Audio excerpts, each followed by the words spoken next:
everybody. Just want to thank you all for coming tonight. I really do appreciate you coming to listen to me speak tonight. It is my first time of doing this, so I'm a little bit nervous, but I'll settle into that. For those of you who don't know me, my name's Rosemary Gallagher. I'm an Aussie from Melbourne. I've been living in London now for about 15, nearly 16 years, and I think I can nearly call myself a Londoner, but if my mum heard me say that, I think she'd have a heart attack. I'm a professional tarot reader and angel intuitive, and I'm also a lyricist as well, and I'm hoping one day to write a #1 song and one day perhaps win a Grammy or an Oscar or something like that. I'm an author of a self-published book, which I have here, which is called I Listen to My Heart, and now I'm a proud owner and author of my beautiful book called I Am You Are, which is published by Watkins, and it's a lovely little gift book full of positive affirmations, really, the A to Z of just single word affirmations, the A to Z affirmations. It's a nice little gift book to give to, a friend or somebody, but also to let them know how special they are, but also to let you know how special you are. So I think it's a good book, a lovely little book to buy for yourself, to be honest with you. It's the inner and outer selves coming together as one. This little book came about over a glass of wine, actually, and I didn't really have any intentions of sort of doing a book like this, but I was out with a friend and she was meeting a friend of hers, and we got talking about what I do for a living, and she sort of said to me, well, what message is it that you're trying to get across to people? And I said, well, I really want to be able to help people to learn a little bit more how to, trust their instinct, listen to their, the higher selves, and to trust the universe, basically, and also to learn how to love yourself. So that's what I tried to get across there. And then we got talking about, affirmations and the power of positive thinking. And by the second glass of wine, this little book was created. And so I walked home with oh wow, I think I'm going to be doing a little, book. So that's how that came about, which gets me on to, everything happens for a reason, never say never, and what is meant for you won't pass you by, because this is what's really happened for me. Everything seems to just happen, and I haven't really gone looking for anything.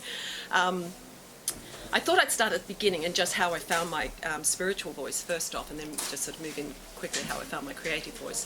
And when I was younger, I always felt very, very protected, and I grew up in a family of 7 brothers and sisters, so I had lots of protection, but I also felt this very strong spiritual protection, which I believe was my guardian angel. And as I got older, it got stronger, my communication. But the very first message that I ever heard was when I was about 14, and I remember my mum's friend came over for a coffee, as she used to do, and they got talking about things, and she said to my mum, Betty, when are you going to let those girls, start dating, because there's 5 girls? And Mum sort of said, well, I think at the age of 16 it would be a good time. And I was like, oh wow, so excited, because I was 14 and already in love with Angus Young from AC/DC. So I was like, oh wow, I'm going to be able to go and date and marry Angus and do all sorts of wonderful things. And but then as I was walking out the front door, because I was going to meet a friend, I got this voice that said, or heard this voice that said, that's not going to happen to you. You'll be different from everybody else. And I remember thinking, oh, why not? Why won't that happen to me? And then my little insecure self came out, you're too fat, you're too ugly, all of those little things that happen to you at, that sort of age. And anyway, I promptly forgot about it because, I just did. I went on through life just, doing whatever I was doing. I left school at a young age because I wasn't really interested in studying. That wasn't me. I just wanted to get out and, be free, travel the world, earn money, wear nice clothes, do all those sorts of things. So, and I didn't have any huge ambition or any great, desire to be anything. So I wasn't, wanting to be anything. I just wanted to have fun and, have a good time. And I had this, but I did have a big dream, and that was to travel. And the second one was, well, I think it was the first one, was to meet the man of my dreams. So, I was looking for love, and I wanted, I had this feeling that, this man, I was going to meet him, and he was going to be successful and, perhaps wealthy and live the high life, and I would just sort of be, with him and travelling on him, with him and his journey, and I'd be the good wife, which all sounds a little bit pathetic when I think back about that. But at the time, that was kind of what I wanted, and we all were looking for, love and a partner, and I'm sure when we were all young, we were all sort of thinking like that. Maybe not everyone, but, most of us. Anyway, so my whole thing was, looking for this man, which I know, as I said, can sound a bit pathetic, but it was... I didn't put my life on hold for this guy, but I kept on sort of, searching for him, and I never found him. And seriously, he took forever to come into my life. And I finally met him at the age of 45, 46.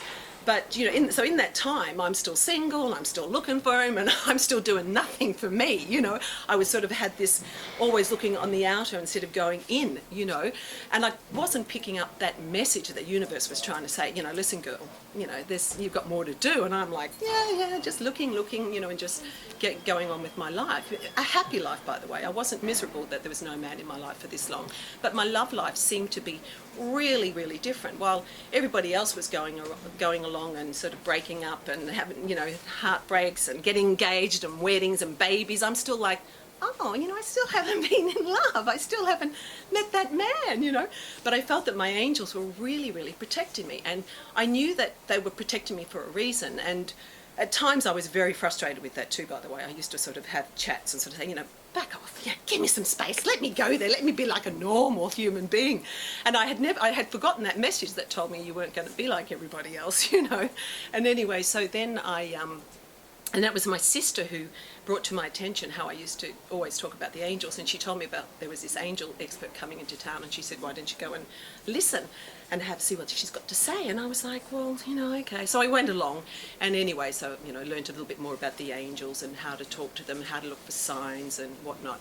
And this was by my mid-30s, and I ended up, so that was the mid-30s, and then I was still... By this point, I really was looking for something more, and I got to about 39, and I started to think there was something really missing in my life, and this man wasn't here, as I said, and I was still having a great time, and life was great, and I was still very happy because I was born an optimist, so I really wasn't a miserable person while I was still waiting for this dream to materialise. But then a friend came over, she said to me, and I said, we were talking outside, it was a hot night, and having a champagne, and we were talking, and I said, what are we going to do? We're still single. And she was like, oh, no. And she said, well, Rose, if I was you, I would grab that Irish passport of yours and get over to London. And I was kind of like, oh, I don't really want to go to London. I'd been to London before, and when I was young, and went on a backpacking trip, and had fun, of course, but didn't have any money, so, it was a bit... And it was winter, so it wasn't my big dream to run back there. But anyway, I did feel that, something had to change. And because it was coming up to my 40th birthday on the next year, and it was the year 2000, I thought, well, that's quite a, auspicious sort of time. I thought maybe I might just sort of change my life. So she planted that seed in my head, and I sort of said to the angels, okay, I'm going to give you 6 months to see if we can do something here. If I'm not meant to go to London, then bring this man to me. I'll take that as a sign. Anyway, of course, it never came. So, of course, I just ended up, packing up to go and went off to London, and so got here at the age of 40. But I had a going away party, and one of my other friends gave me as a gift a pack of tarot cards. So that was sort of like, oh, I said, Robin, where's the instructions? And she said to me, well, that's something that you'll have to go and find, and I thought, oh, okay.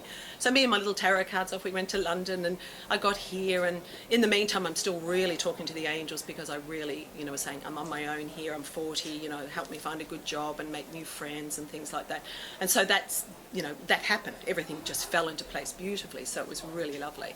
And I think I bought some angel cards, and I started playing with my angel cards, and I was connecting more and more with the angelic world. So my spiritual side started to really, starting to really tune into it, and I was enjoying it. And I felt more and more that I was being pulled in that direction, but I didn't really know what I wanted to do. And then, I'm about 44, still single.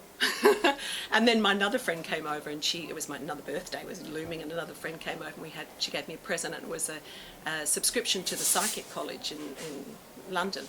And which was literally around the corner from where I was living. And she, when she gave it to me, I was like, oh, okay, that's nice, now I'm going to have to go and do a course, and I wasn't really that good at doing things like studying or anything. So anyway, I looked into the courses there, and they had a professional tarot reading. a course, and I thought, you know, I'm going to do something. I want to be professional. That's what I want to be, which I think is quite funny, because when I was young, the last thing I wanted was to do anything that was professional, and yet that was the word that pulled me, professional tarot reader, and I was like, oh yeah.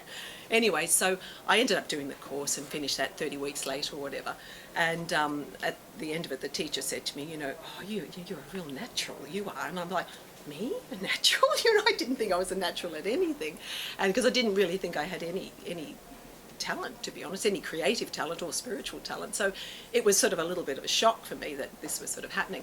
And then so then I started just to do tarot readings, and you know, and did a website and got a little business running, which was really quite good. And then in walks, you know, this man who changed my life, you know. So you never know what's going to happen, and everything does happen for a reason. But it was one night I was sort of getting really fed up with the universe and the angels, and I was kind of thinking, you know, this is just enough now. I'm 45. I'm trying to do something. I'm moving into this spiritual thing. You know, where's this man that I know is out there? Because I always knew that there was somebody there, and I just knew that when I saw him, I would know, and it would all be, you know, happy ever after type of stuff, but it never is. Anyway, so one day I said to the angels, I was going out, and I said, now listen, you really have to do something. So I really want you to bring in this man. I don't care if it's the wrong time, I don't care, but let me just see him. Let me see this man. Anyway, so be careful what you ask for, because that's exactly what happened. So I turned around one night, I was in the pub having a drink, and I could feel something. I just felt this urge to turn around. And I turn around, and there's this guy staring at me. And this guy had actually worked in the same building that I had been in. And I used to see him around every now and then. And I used to have this voice that would say to me, oh, he's nice. And I'd go, no, he's not. Yes, he is. No, he's not. Yes, he is. And I'd have this back and forth conversation, and I was just thinking it was to myself. But anyway, that happened every few times that I saw him around the building. So when I turned around and saw him smiling at me, I was kind of like, that's that guy. Oh my God. Anyway, so he came round, and to cut a long story short, he was going to take me out, and I was very excited, and I went home and shuffled my angel cards, and got worth waiting for, and I'm like, oh yes, finally, I found this man. Anyway, did he ring? No, so he didn't ring me, but I was kind of like, quite disappointed, because it felt really right. Anyway, cut a long story short, we did end up going out again, because we saw one another again, obviously, because we were meant to, and from that night onwards, I realised then that I'd actually met my twin flame, twin soulmate. So that for me changed my whole life, and I don't know if you've heard of a twin flame. If you haven't, it is a very powerful connection, and what it is when you were first created, do you know about twin flames? Anybody? No? Yeah? No? Okay, I'm going to give you a very, very, sort of just very easy, small little one soul split into two, masculine and feminine energies, and each soul went off and travelled many, many lifetimes, doing their thing, evolving, learning, doing whatever. And the plan is that you are meant to then come back at one particular lifetime, come together again as one and join together. And it's a reunion. It's a twin flame reunion. But that is a very but when that happens, it's a very powerful, powerful energy, and it can be very it turns your life upside down, because what it is, it's a soulful, spiritual relationship, and whilst it's supposed to be a relationship and physical as well, it purely is a soulful, spiritual one. So usually when you meet a twin, one or two can be, but one is always on a spiritual path already, and I had already started on that, and I already was getting lots of messages anyway about sort of this connection. And the other one is usually going to be quite not ready for it, so they will run from it. So with the twin flame thing, you have a runner and a chaser. Of course, I was the chaser and he was the runner, and he was running pretty fast, Anyway, so for years, we're up to 10 years, can I say, have been going crazy, basically, but I'm only half that time I was going crazy. The other half, I got what the whole message is about the twin flames, and that journey really is about the journey to oneself. So that twin flame meeting is actually meant to take you into yourself, to look at yourself, work through what it is that you have to better yourself in some way. Now mine was to actually find a sense of self-love and self-worth, and because that's what I was lacking, and I had no no real passion to do anything. And yet the universe knew that I was meant to be doing something more than what I had been doing up till that time of meeting this guy.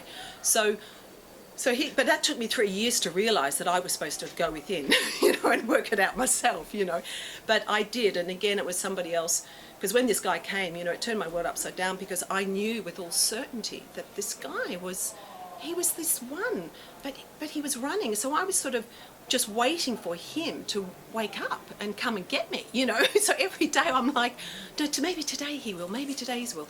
But my spiritual journey escalated because I had to actually go looking for help, because all of a sudden I've got all this feeling of knowingness and certainty going on inside of me, and yet I didn't, because it wasn't logical. This guy's running, and yet I'm feeling like we're meant to be together. It was this reawakening.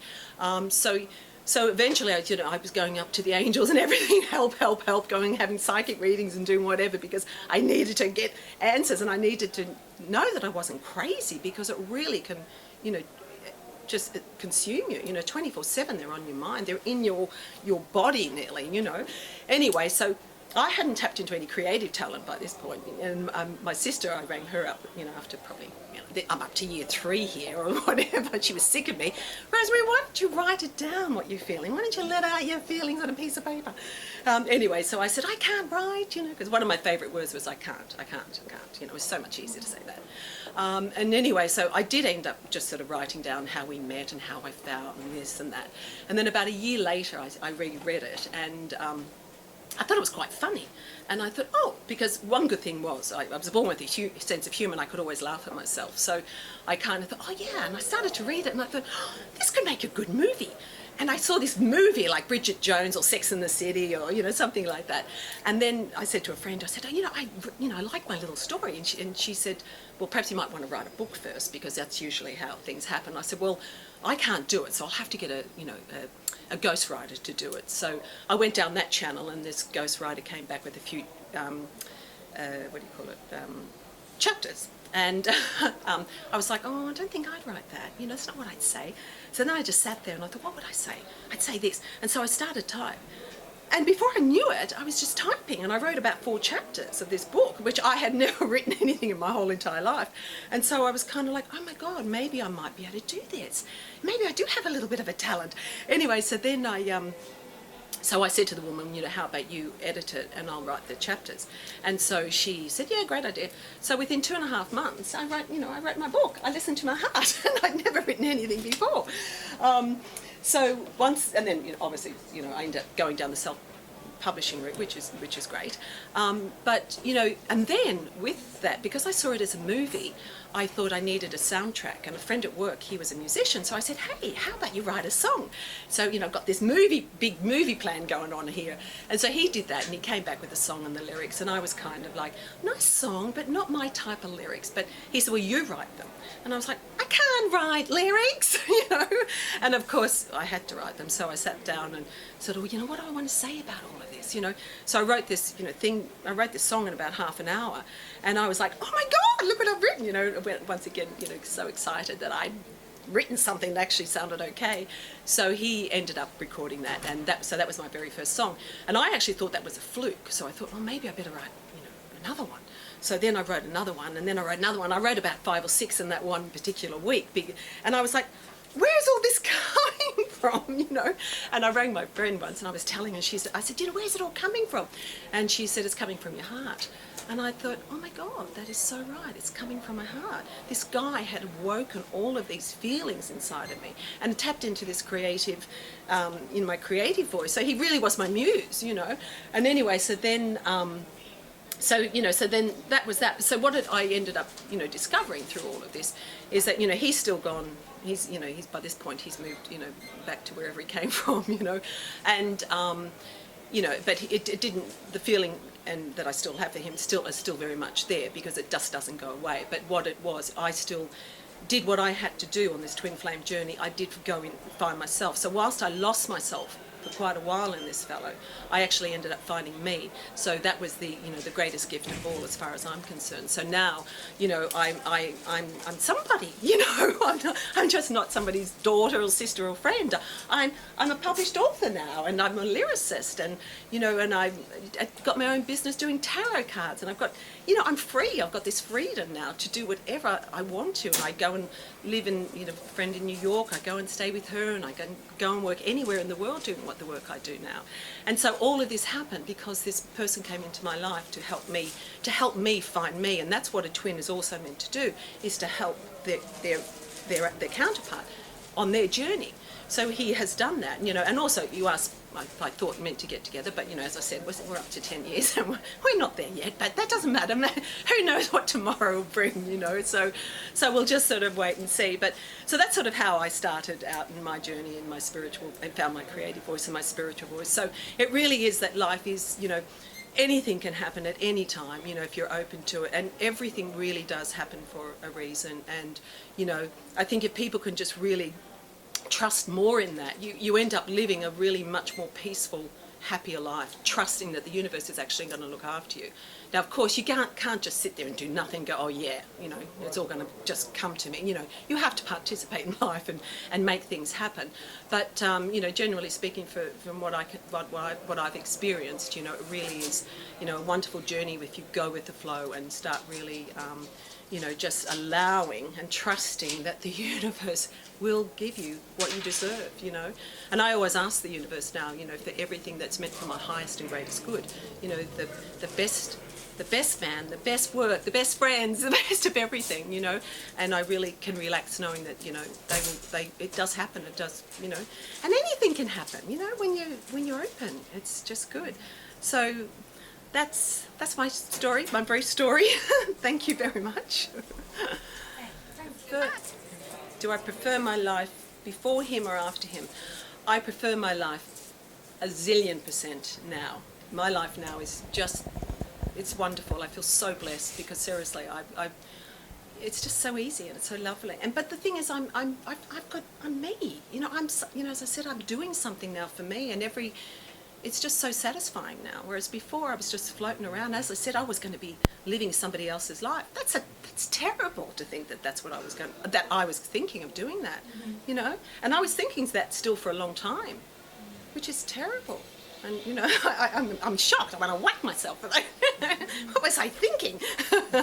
But you know, it's what happens at the right. Why it didn't happen before? Because everything happens at the right time. I was meant to be 45, 46. There was absolutely I was meant to be a late bloomer. You know, I really and truly was. And you know, I've learned, you know, many things along the way, and I had lots of fun. You know, I think in this soul's journey, I was allowed to have freedom. I think I was allowed to enjoy myself.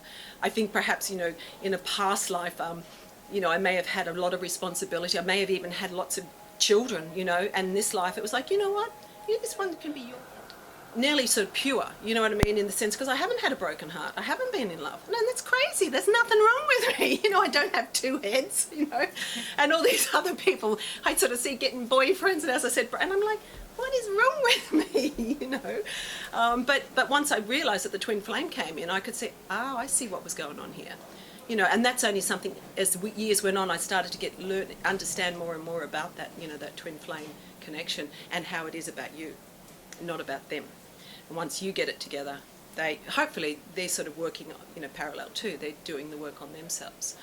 But, you know, one day I'll have maybe an answer, maybe not. But it doesn't matter. I live for the moment now. And that was the other thing. I was always looking into the future. You know, I went to 100 zillion psychics, you know, and I'm one, and it's so funny that I'm one myself, you know, it's just so funny. And I still enjoy going to them, you know, but I was always looking for the future instead of in the now. And we all know that you've got to live in the moment, you know, we're here, and that's all that matters, and everything else will take care of itself. And it really and truly does, you know. So I'm happy. I'm going back to my beautiful love story of when I was younger. You know, we're going to live happily ever after, of course. No, I'm only kidding. Well, I think it's going to be, you know, I mean, I think it's going to be absolutely perfect, you know, in the sense that we'll be coming together to learn as a couple, as I said, as two two different individuals. We'll be a couple, and we'll just have to work. It'll just work. It'll just work. I have no idea. That's like, oh. Yeah, I don't know actually. Because you're living in the moment. I'm living in the moment, and I don't really sort of. I don't care. And you know what? He may have free. He may have free will. He does have free will. He may never come back. He may choose not to. And it may be the soul's contract that that he's not meant to. I don't know, and it doesn't matter anymore. Because I'm really at peace with it and I've surrendered it. There's not a day that doesn't go by where he's not, the whole thing's not the energy, it's all around me, but I can't live there anymore. I had to let that go, and I'm really, really at peace with it. And finally finding that peace with this was just such a relief. It's just so much better. Because for 10 years, I'm telling you, he's been on my mind, everything. It's just everything he did was like him. But luckily, I've got these lovely songs, and I just found out the other day yesterday, that one of my songs was semi-finalist in one of the competitions that I sent it in for, and a couple of my songs are being considered for different artists, and so I'm doing quite well with the music, and I'm convinced I'm going to win a Grammy. And the movie, of course, Yeah. So there's a lot. I mean, my journey, to be honest, has just started. So I can't wait for what's coming. Always say, it's like with any relationship and people going through breakups or whatever. One day you wake up and you go, I'm over this, or I'm not doing this anymore. It doesn't feel good for me anymore, And I think the more I became engrossed and involved in what I was actually doing for me, which was what I was meant to be doing anyway, it just made sense. I just kind of thought, well, it's not about you. This is actually about me. The hardest thing is, though, for me, is that everything I do is actually about him. The book, the songs. I've written a sequel, and it's the sequel of the first book. So everything is about him. So whilst I'm trying to push him to one side, he still is my work. So it's been tricky, but I'm getting there. So that's that. Thank you to him. I really do, and hopefully I get to see him again and do that. And I think we will, Either that or I'll contact him. Because now I'm happy. Have I written a song? I haven't written anything because I'm I'm coming from a different angle, and I've got to think, how do I write about being happy? So I actually haven't put a lot of thought into it, but I have to really try and write differently because that's gone. I flushed that out of my system, so it's interesting. But it's a tricky journey, the twin flame journey, so I don't know if anyone is going through one, but you've got to do the work on yourself, and you've got to let go of the ego. If you cannot have a twin flame relationship, and if you're working with ego, it's got to go. It really and truly does. And that's the moral of the story, of the twin flame story. You've got to stop working with your ego. You've got to come from that spiritual place of your soul, and that sense of, awakening. It's very empowering. So I feel empowered. Yes, at the moment. It doesn't sound like you ever had an issue. Because you see, as I said, I had no ambitions. I didn't push myself. I had no expectations for me. I mean, that's terrible. I should have had something. That's the other way. So it was that, and so that's what, everyone's got different issues, so, so even sort of me sort of thinking all I wanted was a man, it's kind of nearly a contradiction, because actually I was kind of independent and I was doing my own thing. It was like I didn't sort of really act like I was somebody who really wanted a man, and I didn't go throwing myself on, men because I needed a man. I was very emotionally fulfilled, and that was, I think, another part of the problem, is that I was sort of this contradiction. I wanted something, and it was like, unless you're perfect, don't bother, or when I say perfect, unless you were that person that I felt that real feeling for. So I just push people away. I know that. Anyway, what will be will be. I'm obviously, here, alone. Beautiful, because it's simple. This little book, it doesn't require you to memorize a whole, sentence or anything. It's just one word, and you don't need a whole heap of words to to keep yourself, affirming to yourself how positive, using these affirmations. A single word does it all. I am, what am I? Oh, I am, all I'm getting is joyful, that's it. That's all I have to say. I am joyful. Yes, you are joyful. If you put that out there, people are going to respond and go, yeah, she is pretty happy, joyful, Not that you're going around saying it to everybody, oh, I'm joyful, but if you come across happy, people will say, that Rosemary there, she's a really joyful person. So whatever you give out, comes back, and so it's up to you, So these little affirmations, I think, keep everything simple. I'm not about anything. I don't like anything being difficult. So even when this twin flame thing happened, I was like, oh, excuse me, it wasn't meant to be like this. This is all too difficult, But yeah, no, it really is. Life is about putting the energies into the basics and letting go of the excess, and that truly is, if you want a nice, happy life. And self-love is once you get to that point of self-love. And so that's the great thing that I've got about this, is this sense of self-love, and it really is. It's the best place ever to be. I can't even believe it. That's so peaceful and so joyful and happy. You really are fulfilled, and nothing gets to you because it can't stick, because ego makes things stick, because you get hurt or you get angry, or whatever. When you got self-love, you go, oh, that's all right, you'll get over it, or whatever it might be, So I couldn't be. I'm in a really good place, and as I said, I've only just begun. So I'll break into song in a minute.